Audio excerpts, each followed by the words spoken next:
الا ان اولیاء اللہ لا خوف علیہم ولا هم يحزنون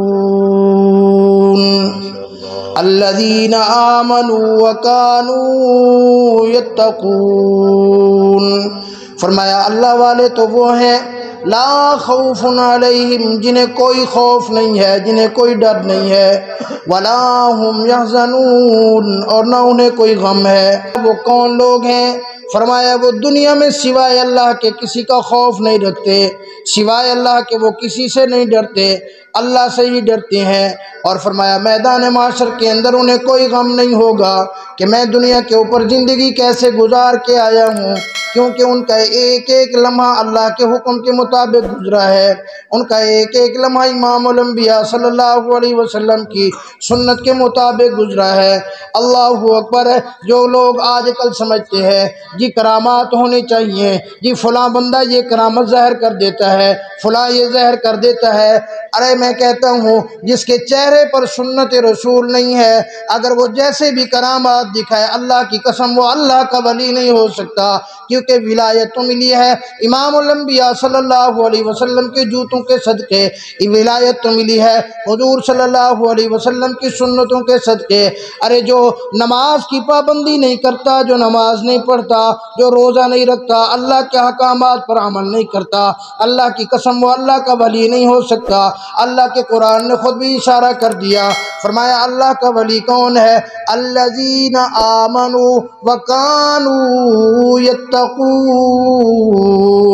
فرمایا اللہ کا ولی وہ ہے جو ایمان والا ہو، جس کے دل کے اندر ایمان راسخ ہو، جو ایمان کے اندر مضبوط ہو، وکانوا یتقون، تقوی اس کے اندر زیادہ ہو۔ اللہ اکبر۔ او متقی لوگ دیکھو، ایک دو مثالیں چند منٹ کے اندر عرض کر دیتا ہوں۔ امام اعظم ابو حنیفہ رحمۃ اللہ علیہ 40 سال تک رات عشاء کے وضو کے ساتھ صبح کی نماز پڑھی ہے، ساری رات اللہ کی عبادت کے اندر گزار دیتے تھے۔ ایک مرتبہ فرمایا بصرہ شہر کے اندر ایک جگہ کھڑے ہوئے ہیں، سخت دوپہر کا وقت ہے، سخت گرمی کا وقت ہے، جانور بھی چھاؤں کے اندر پڑے ہیں، چھاؤں بھی ہے ایک مکان کی، اس کے اندر کھڑے نہیں ہوتے، وہ دھوپ کے اوپر کھڑے ہیں۔ کسی نے آ کے پوچھ لیا ابو حنیفہ کیا بات ہوگی، آپ چھاؤں کے اندر کیوں نہیں کھڑے ہوتے؟ انہوں نے فرمایا بھائی جس بندے کا یہ مکان ہے، اس مکان کی یہ چھاؤں ہے، اس سے میں نے قرضہ لینا ہے، یہ نہ ہو کہ میں اس کے مکان کی چھاؤں کے اندر کھڑا ہو جاؤں اور میں وہاں سے نفع لینے والا بن جاؤں، کل قیامت والے دن میرا جو شمار ہو وہ سود کھانے والوں میں سے نہ ہو جائے۔ ارے مسلمان آج تو اور میں توجہ کریں، آج تو اور میں غور کریں، آج تو اور میں کتنا خیال کرتے ہیں، اپنے رزق کے بارے میں کتنا سوچتے ہیں۔ تیرا میرا تو ذہن یہ ہے کہ مال آنا چاہیے، جہاں سے بھی آئے آئے جائے، جس کسی کو دھوکہ دینا ہے تو مال آنا چاہیے، جھوٹ بولنا ہے تو مال آنا چاہیے، جھوٹی قسمیں کھانی ہے تو مال آنا چاہیے، جھوٹے دعوے کرنے ہیں تو مال آنا چاہیے، جھوٹی گواہی دینی ہے تو مال آنا چاہیے، اگر قسم اٹھانی ہے مال آنا چاہیے۔ اس سے کوئی غرض نہیں ہے کہ یہ حرام ہے یا حلال ہے، بس آتا رہے۔ اسی لیے تو پھر تم پریشان ہو جاتے ہو۔ مولانا لوگ حرام کھلاتے ہیں اولاد کو، پھر جب اولاد بڑی ہوتی ہے وہ اولاد نافرمان ہوتی ہے، ماں کو بھی وہ گالیاں دیتی ہے، باپ کے لیے وہ بھی ڈنڈا اٹھا لیتی ہے، پھر ماں باپ روتے ہیں، آ جاتے ہیں مولانا حفیظ اللہ طاہر صاحب میں بڑا پریشان ہوں۔ کیا بات ہو گئی؟ قاری آصف رشیدی صاحب مجھے کوئی وظیفہ بتا دیں، میں بڑا پریشان ہوں۔ قاری عبدالجبار صاحب یہ آپ کا شاگرد رہا ہے، اس کو سمجھا دو، میں بڑا پریشان ہوں۔ کیا بات ہو گئی؟ کہتا جی میری اولاد میرا کہنا نہیں مانتی، اپنی ماں کو بڑی گالیاں دیتے ہیں، مجھے بڑی مارنے کے لیے اٹھتے ہیں۔ اللہ اکبر۔ ارے جو تو نے اس کو رزق کھلایا تھا، اس وقت تو نے سوچا تھا میں اس کو حلال کھلا رہا ہوں یا حرام کھلا رہا ہوں؟ حضرت قاری محمد طیب صاحب رحمۃ اللہ علیہ دارالعلوم دیوبند کے 50 سال محتم رہی ہیں، بہت بڑے اللہ والے گزرے ہیں۔ اللہ اکبر۔ انہوں نے لکھا ہے، فرمایا جب انسان کوئی بھی ماں باپ کا نافرمان بنتا ہے، انسان کوئی بھی اللہ کا باغی بنتا ہے، انسان کوئی بھی گناہگار بنتا ہے، فرمایا 80% اس کا تعلق اس کے والدین جو اسے رزق کھلاتے ہیں اس کے ساتھ ہوتا ہے۔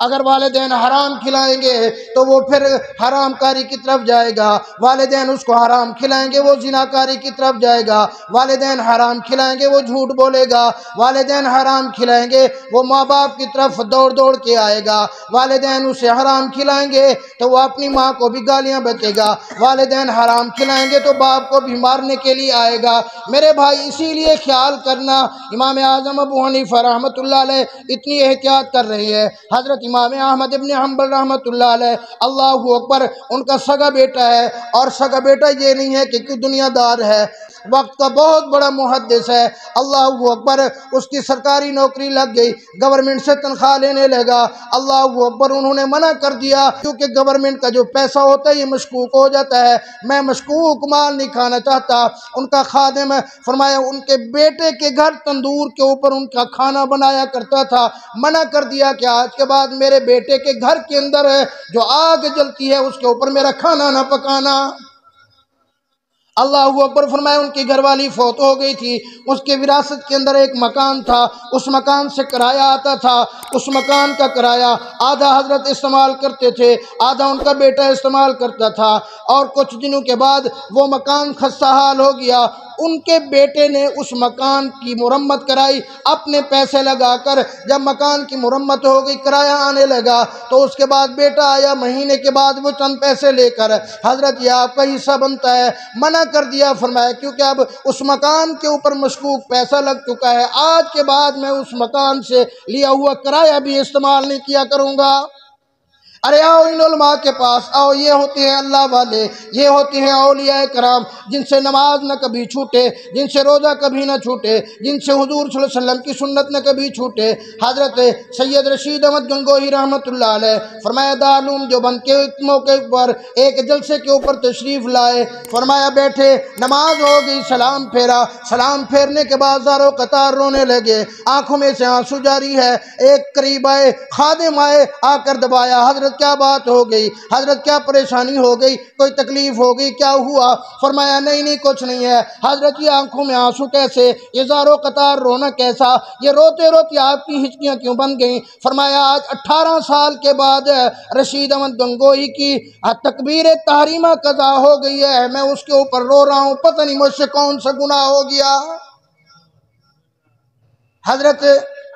شیخ الحدیث مولانا زکریہ رحمۃ اللہ علیہ نے لکھا، فرمایا کہ میں نے اپنی زندگی کے اندر سید حسین احمد مدنی رحمۃ اللہ علیہ کو تہجد کے وقت دھاڑے مار کر اللہ سے روتے ہوئے دیکھا ہے، اللہ کے سامنے عز و نیاز کرتے ہوئے دیکھا ہے۔ میرے بھائی آؤ ان اللہ والوں کے قدموں کے اندر بیٹھ جاؤ، آ جاؤ ان لوگوں کے قدموں کے اندر بیٹھ جاؤ۔ تو بڑے بڑے باہر پیر ڈھونڈتا پھرتا ہے، تو باہر اولیاء اللہ ڈھونڈتا پھرتا ہے، اگر تو 45 تک کا رہنے والا ہے، میں تمہیں کھلے دل سے کہتا ہوں یہ جو آپ کے امام صاحب ہیں قاری فیض اللہ طاہر صاحب ہیں، ارے ان کے اندر دیکھ یہ نماز 5 وقت کی پڑھتے ہیں، نماز باجماعت پڑھتے ہیں، تکبیر اولیٰ کے ساتھ پڑھتے ہیں، ان سے کوئی ایسا عمل سرزد نہیں ہوتا جو سنت کے خلاف ہے، قسم اٹھوا لے، اگر میں قسم اٹھاؤں حانس نہیں ہوگا، باہر کے جتنے بھی پیر ڈھونڈے گا 100% ان سے یہ پیر تمہارا بہتر ہے، جن کو تم آنکھوں سے دیکھو، جن کی کبھی حضور صلی اللہ علیہ وسلم کی سنت کی مخالفت نہ کی ہو، جس نے ابھی اللہ کا حکم نہ توڑا ہو، جس نے کبھی نماز نہ چھوڑی ہو، آج وقت کا وہ ولی ہے۔ میرے بھائی اسی لیے آ جاؤ، الذین آمنوا وکانوا یتقون، تو بھی اگر ولی بننا چاہتا ہے آج بیٹھے بیٹھے یہ ارادہ کر لے، آج بیٹھے بیٹھے مسجد میں دل کے اندر اللہ سے وعدہ کر لے، اللہ آج کے بعد میں نماز نہیں چھوڑوں گا، آج کے بعد میں روزہ نہیں چھوڑوں گا، آج کے بعد خوشی ہو یا غمی ہو میں تیرے حکم کو نہیں توڑوں گا، اللہ آج کے بعد میں حضور صلی اللہ علیہ وسلم کی سنت پر عمل کروں گا، میں اتباع سنت کے مطابق زندگی گزاروں گا، بس یہ چیز تو کر لے، تیرے دل کے اندر اگر یہ چیز پختہ ہو گئی تو بھی وقت کا ولی بن جائے گا۔ حضرت مولانا عبد القدوس گنگوہی رحمۃ اللہ علیہ بہت بڑے اللہ والے گزرے ہیں، واش روم سے ایک دن نکلے، گرے بھی ہوش ہو گئے، ہوش آیا، رونے لگے، حضرت جی کیا ہو گیا؟ فرمایا آج سنت کے خلاف میں واش روم سے باہر نکلا ہوں، اور جب میں نکلا ہوں مجھے اس وقت پتہ چلا کہ آج میں نے سنت کی خلاف ورزی کر دی، میں رونے لگا، اور مجھے اس وقت احساس نہ ہوا اگر اسی حال کے اندر میری موت آ جاتی تو میرا کیا بنتا۔ ارے آج علماء مطمئن ہے، آج دین والے مطمئن ہیں، آج جماعت میں وقت لگانے والے ساتھی مطمئن ہیں، آج میں بھی کہتا ہوں میں بڑا علامہ ہوں، آج لوگ مطمئن ہیں۔ آؤ سیدنا فاروق اعظم رضی اللہ تعالیٰ عنہ کے دربار پر امام الانبیاء صلی اللہ علیہ وسلم سے ولایت ان لوگوں نے سیکھی ہے۔ امام الانبیاء صلی اللہ علیہ وسلم کے شاگرد یہ لوگ ہیں، امام الانبیاء صلی اللہ علیہ وسلم سے ہر چیز ان لوگوں نے سیکھی ہے۔ حضرت حذیفہ حضور صلی اللہ علیہ وسلم کے رازدار ہیں، حضرت حذیفہ رضی اللہ تعالیٰ عنہ کو بلایا، فرمایا حذیفہ مجھے یہ بتا کہ حضور صلی اللہ علیہ وسلم نے تجھے لسٹ دی ہے منافقین کی، بتا وہ منافقین کون کون ہے؟ حضرت وہ تو حضور صلی اللہ علیہ وسلم نے مجھے راز دیا ہے۔ اچھا فرمایا حذیفہ یہ بتا دے کہ ان منافقین میں عمر ابن الخطاب کا نام تو نہیں ہے؟ کون عمر ہے جس کو خود امام الانبیاء صلی اللہ علیہ وسلم نے اپنی زبان مبارک سے فرمایا میرا عمر جنتی ہے؟ خود آپ ارشاد فرمایا معراج والی رات میں عمر ابن الخطاب کا جنت کمال اپنی آنکھوں سے دیکھ کے آیا ہوں۔ ارے پھر بھی یہ لوگ کہتے ہیں کہ پتہ نہیں حضور کے بعد ہم سے کوئی ایسا عمل نہ ہو گیا ہو کہ پھر ہم پتہ نہیں کہاں پہنچ جائیں۔ اللہ سے زار و قطار رویا کرتے تھے۔ تو اللہ کا ولی کون ہوا؟ جو اللہ کے حکم پر عمل کرے، رسول اللہ صلی اللہ علیہ وسلم کی سنتوں پر عمل کرے، وہ اللہ کا ولی ہے۔ اس کے علاوہ کوئی بندہ جو اللہ کے احکامات کو توڑتا ہے، نماز کے نزدیک نہیں جاتا، سنت کے مطابق عمل نہیں کرتا، وہ اڑتا بھی ہے تو وہ اللہ کا ولی نہیں ہے۔